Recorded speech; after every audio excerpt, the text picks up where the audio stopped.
with football. Well, the Queen City is slowly becoming royalty when it comes to the great game of soccer. I mean, how many times have we seen Bank of America Stadium completely packed? Rabid fans cheering on their team, all the elements of a soccer city.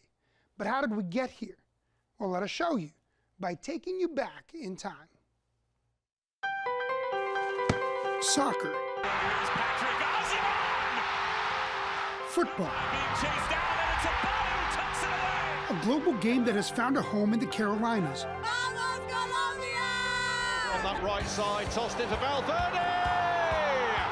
But it took some time. Nearly 40 years after its modern creation, a newspaper in New Bern, North Carolina, first publicly acknowledged the sport on November 11, 1901. In Wilmington, a men's club formed in 1908. By 1924, Charlotte had mill teams competing. And in 1935, the Central Carolina League was born. Then there's the collegiate game.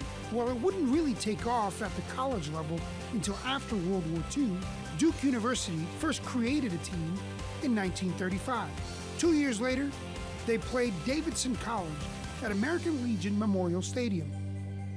Over the years, the Carolinas have turned into a powerhouse in college soccer for both men and women. Now let's not forget the youth movement either.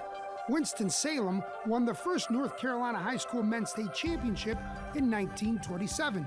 The women's state championship didn't kick off until 1986. A simple game, dynamic, strategic, and passionate.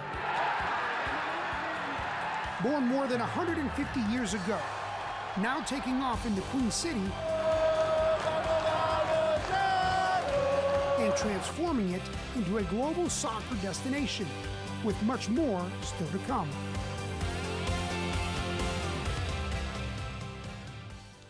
But what happens next in the Carolinas, you ask? Well, this week we'll tell you how one team was able to catch lightning in a bottle to catapult the sport and the city.